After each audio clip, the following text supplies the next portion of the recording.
اعوذ باللہ من الشیطان الرجیم بسم اللہ الرحمن الرحیم۔ سورہ نور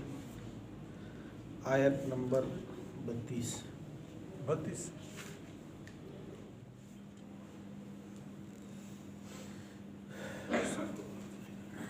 سورہ نور، اس سے پچھلے درس میں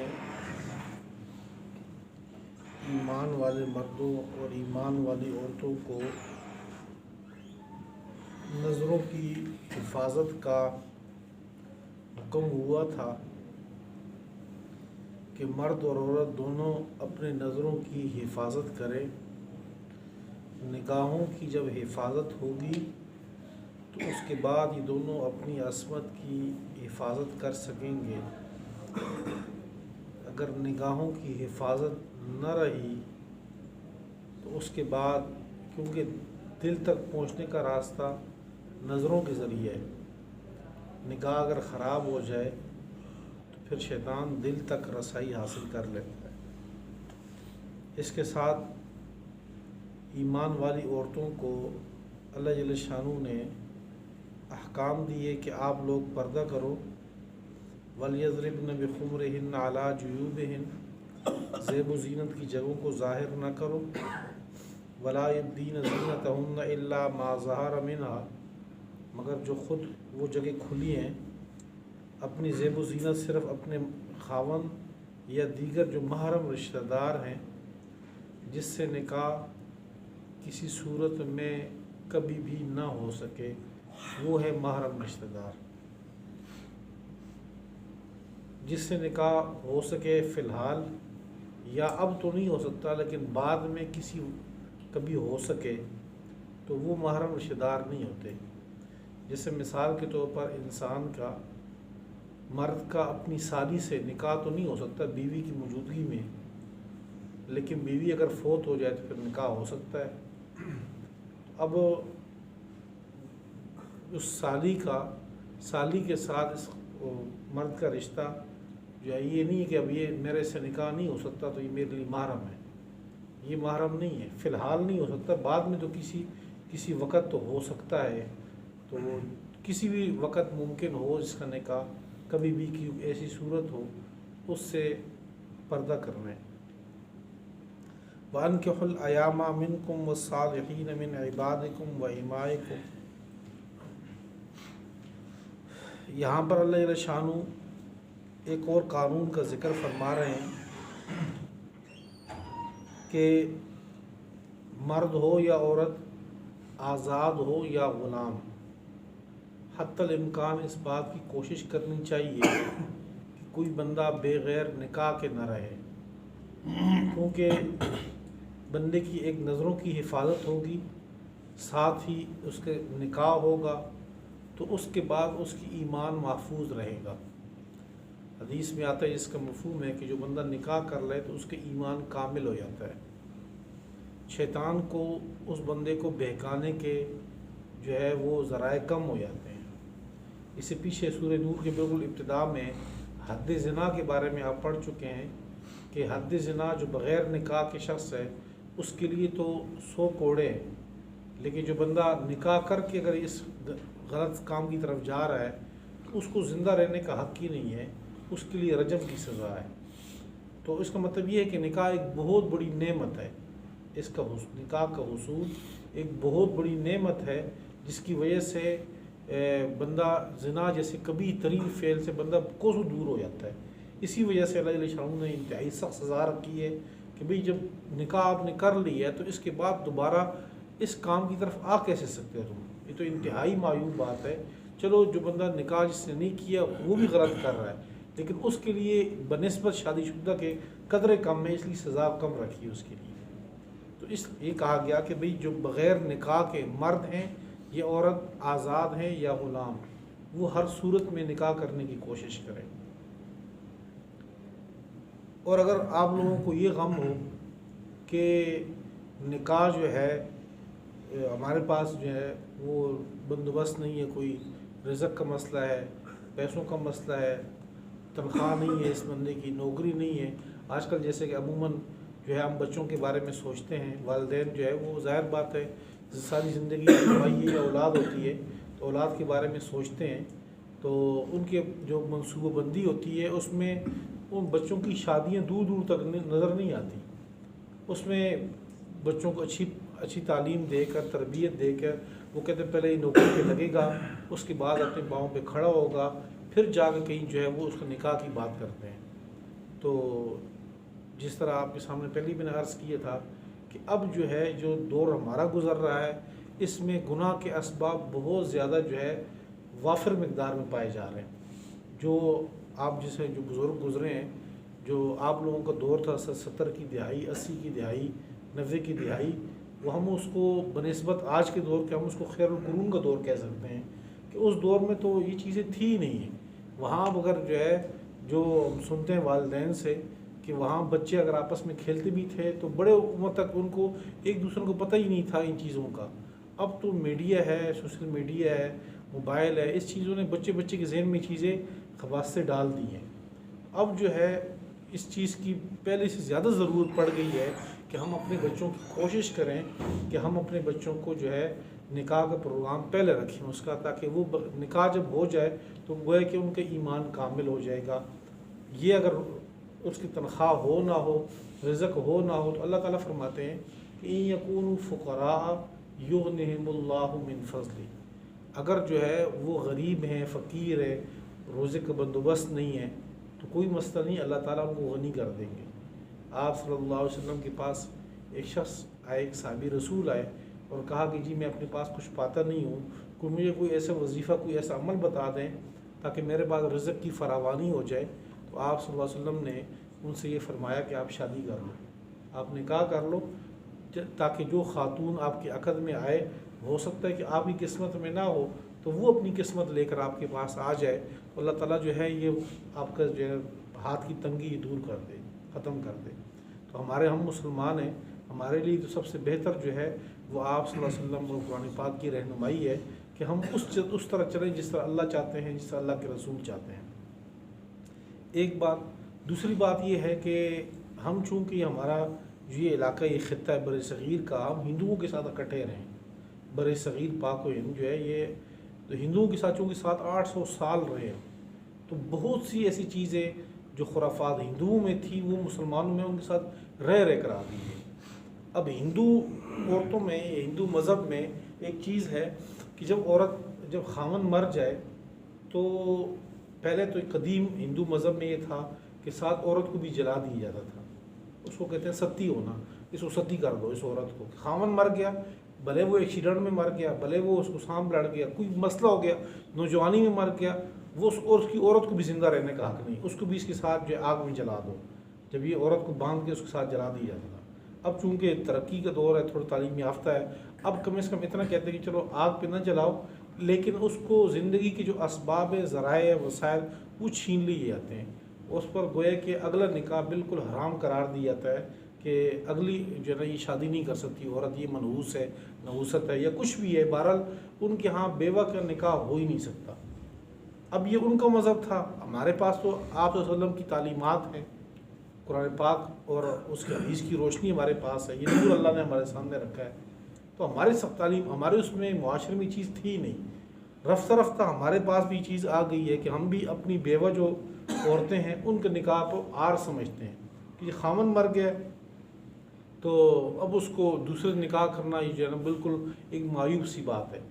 ہمارے ہاں کیونکہ ہم پٹھان ہے تو پٹھانوں میں یہ کچھ قدرے زیادہ ہی معیوب سمجھی جاتی ہے کہ جی اولاد ہے تو اولاد نہ ہو تو بھی مسئلہ ہوتا ہے، اولاد ہو تو پھر تو کہتے ہیں کہ جی وہ ہو، اس نے تو بہت غلطی کر لی ہے، اور عورتیں بھی اس کو عار دلاتی ہیں، گھر میں کی طرف سے بھی گویا کہ ایک طرح اس کو جو جبر کیا تھا اس کے اوپر کہ جی آپ تو ہمارے جو ہے نا بچی کی نشانی ہو تو آپ ان بچوں کے ساتھ رہو، تو بچوں کے ساتھ رہو، لیکن اللہ شریعت نے ان کو یہ کہا ہے کہ آپ ان کا نکاح کراؤ۔ ان کی اپنی پاک دامنی بھی اسی میں ہے اور جو ہے معاشرے کی پاک دامنی بھی اسی میں ہے کہ بیوہ عورتوں کا نکاح کراؤ۔ جس طرح بیوہ عورتیں ہیں جس عمر کے اندر بھی ہیں آپ ان کا نکاح کراؤ۔ خود آپ صلی اللہ علیہ وسلم نے اپنا پہلا نکاح بھی حضرت خدیجہ رضی اللہ عنہا سے کیا جو کہ بیوہ تھی، تو تو آپ صلی اللہ علیہ وسلم نے خود جو اقدام نے کہا، اپنا فعل یہ بتایا کہ میں جو ہے مجھے کوئی آر نہیں ہے بیوہ عورت سے شادی کرنے پہ، مجھے کوئی آر نہیں ہے متعلقہ عورت سے شادی کرنے پہ۔ جس کو طلاق ہو جائے تو ہم سمجھتے ہیں کہ جی پہلے والا گھر پتہ نہیں کیوں نہیں بسا اس کا، لہٰذا جو ہے اس عورت میں کوئی مسئلہ ہوگا۔ اب ممکن ہے کہ خاوند کی طرف سے کوئی زیادتی ہوئی ہو، اس بیچاری عورت کو طلاق ہو گئی ہو، تو اسی طرح سے ہم جو متعلقہ عورتوں کے گھر میں نکاح کا پیغام ہی نہیں بھیجتے اور اس کو جو ہے وہ اسی طرح چلی جاتی ہیں، تو یہ بھی زیادتی کی بات ہے۔ آپ صلی اللہ علیہ وسلم نے صرف حضرت عائشہ رضی اللہ تعالیٰ عنہ واحد امہات المؤمنین میں سے جو کنواری تھی، جس کا نکاح نہیں ہوا تھا، متعلقہ نہیں تھی، وہ اتنا بیوہ تھی،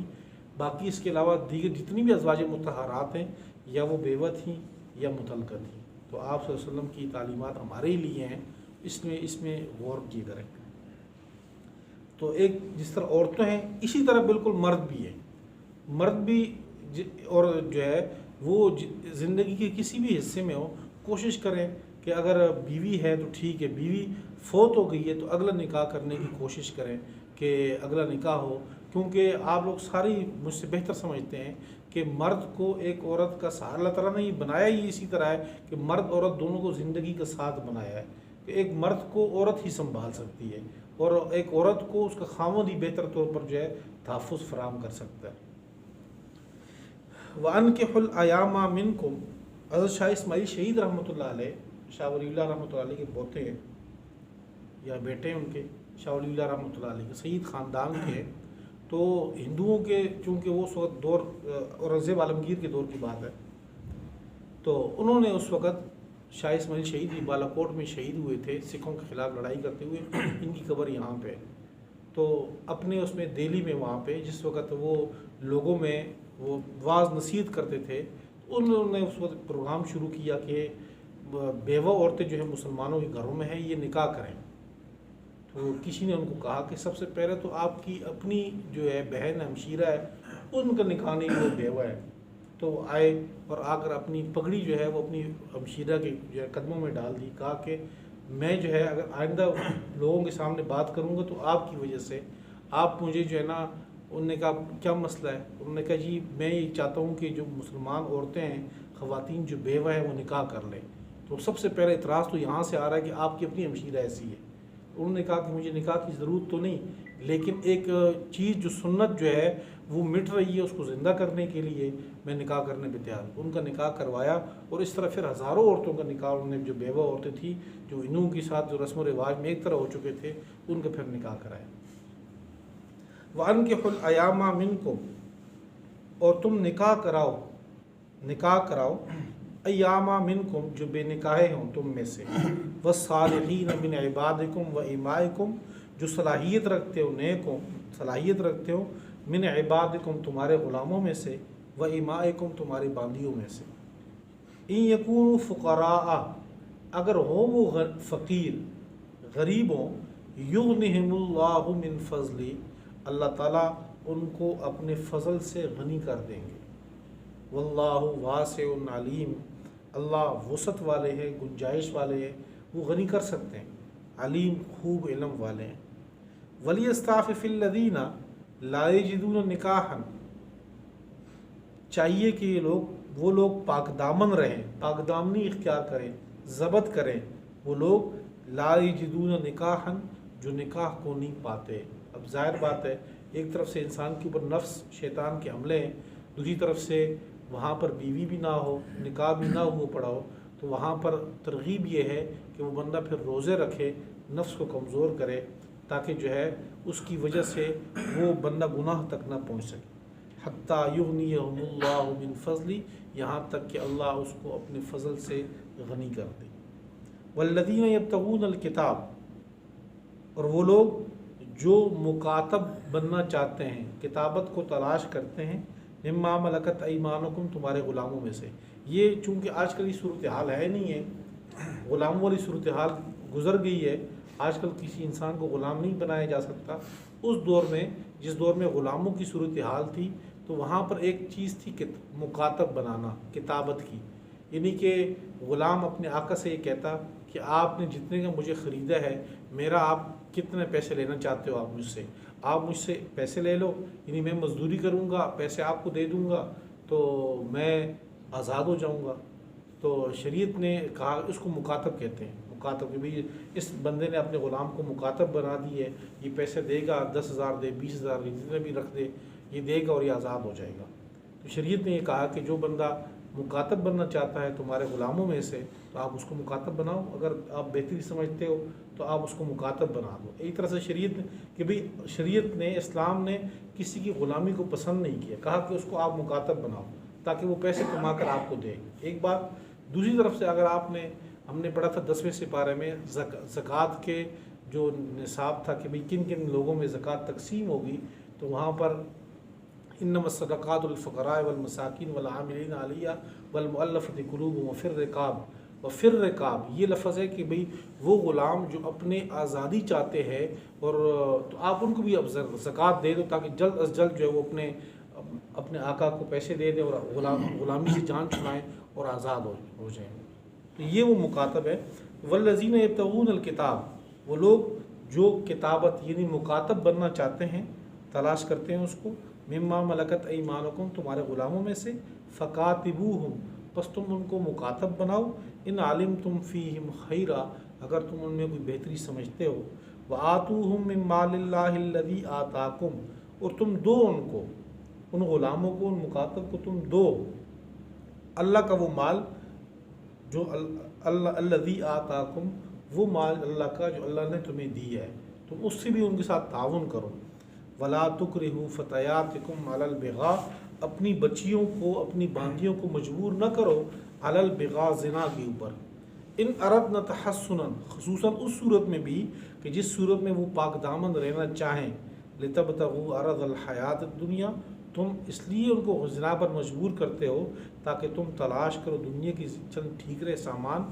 تلاش کرنا چاہتے ہو. یہ اس دور میں کچھ منافقین تھے, عبداللہ ابن ابی کے بارے میں آتا ہے کہ انہوں نے کچھ باندیاں رکھی تھی, تو وہ جو ہے اس طرح کرائے پہ جو لگا لیتے تھے. تو اللہ نے منع کیا ان کو کہ بھئی اس طرح کام نہ کرو کہ اپنی باندیوں کو, اپنی بچیوں کو تم زنا پر مجبور کرو اور اس کے ذریعے تم پیسے حاصل کرو, یہ غلط کام ہے.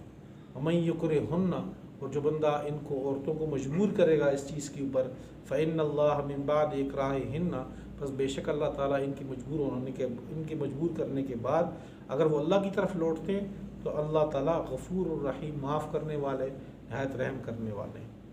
وَلَقَدْ أَنزَلْنَا إِلَيْكُمْ آیَاتٍ مُبَيِّنَاتٍ, اور البتہ تحقیق ہم نے نازل کیے تمہاری طرف آیات, ایسی آیات مبینات جو بالکل واضح کرنے والی. وَمَثَلًا مِّنَ الَّذِينَ خَلَوْا مِن قَبْلِكُمْ, اور مثال ان لوگوں کی جو آپ سے پہلے تم سے پہلے گزر چکے. وَمَوْعِظَةً لِّلْمُتَّقِينَ, اور یہ نصیحت ہے متقیوں کے لیے.